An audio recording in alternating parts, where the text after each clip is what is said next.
Let me go ahead and set the stage for you. Let's go ahead and fast forward 5 years into the future. 5 years have passed. 5 years of birthdays have ultimately come and gone. 5 years of opportunities have come and gone. And you're 5 years older. Now ask yourself one question. What did you do with those 5 years? See, one thing that I ultimately ended up coming to the realization of, and I think a lot of people are in the exact same position as well, or the exact same boat, is that we ultimately act like as if doing nothing is some neutral option, as if life is going to give us some level of reprieve or some breathing room to be able to collect our thoughts, collect ourselves, wait until the footing is properly situated underneath us, the foundation is all good. And then we can ultimately move on and we can move forward. When in all actuality, life is not going to be that merciful to us. Life is going to continue to keep moving on, irregardless if you're ready to move forward with it or not. And ultimately, every moment that passes is being spent. And you're ultimately paying with your time. I'm realizing that, again, you got to be able to just take that chance on yourself legitimately, man, because it's just like,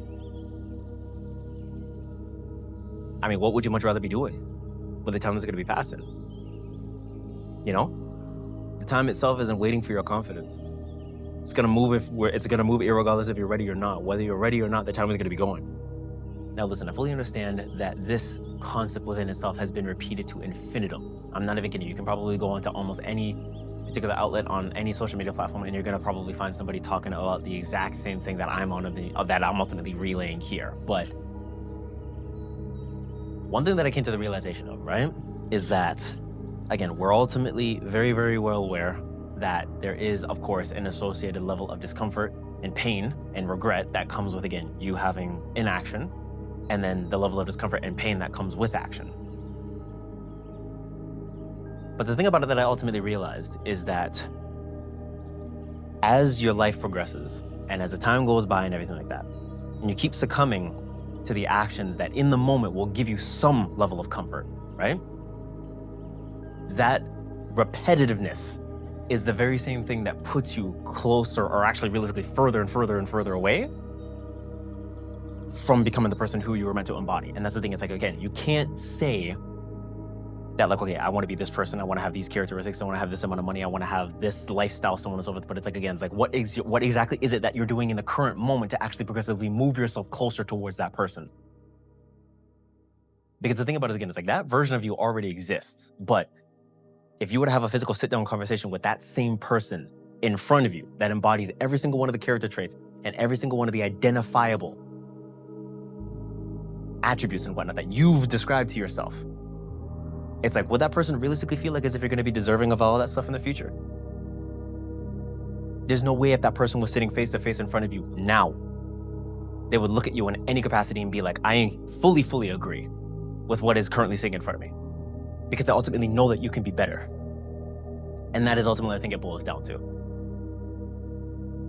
You see, one thing that I understand is that, especially, I think it's more prominently known in the gym, is that when you perpetually and just continuously put yourself in positions that you're subjecting yourself to things that suck, things that are painful, things that aren't comfortable, but you ultimately understand, and again, you have that worldview that there is growth on the other side of that discomfort.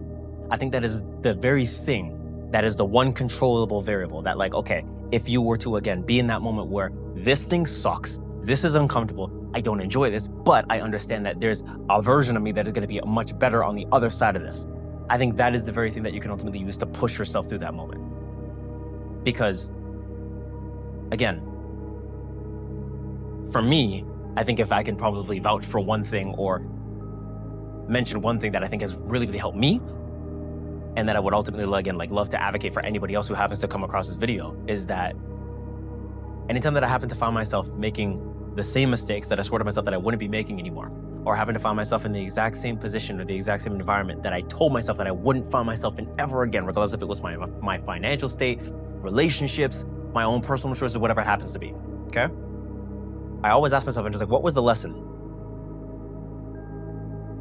I think that simple question will allow you to be able to open up your worldview and open your perspective immensely to where you can actually start to, realistically, I really, really believe, start enforcing positive change in whatever respective aspects of your life that you're looking to have that change be implemented onto. Just simply ask yourself, the moment you find yourself in that exact same state, in that exact same situation, ask yourself, what was the lesson? And ultimately, in that case, in the event that you ask yourself what was the lesson and you say, I don't know, then that means you didn't learn. And there's a stronger likelihood that you're probably going to repeat it again. All that being said, why don't you just try? But actually try. You know what I'm saying? Just try. What's the worst that could happen? See where it takes you.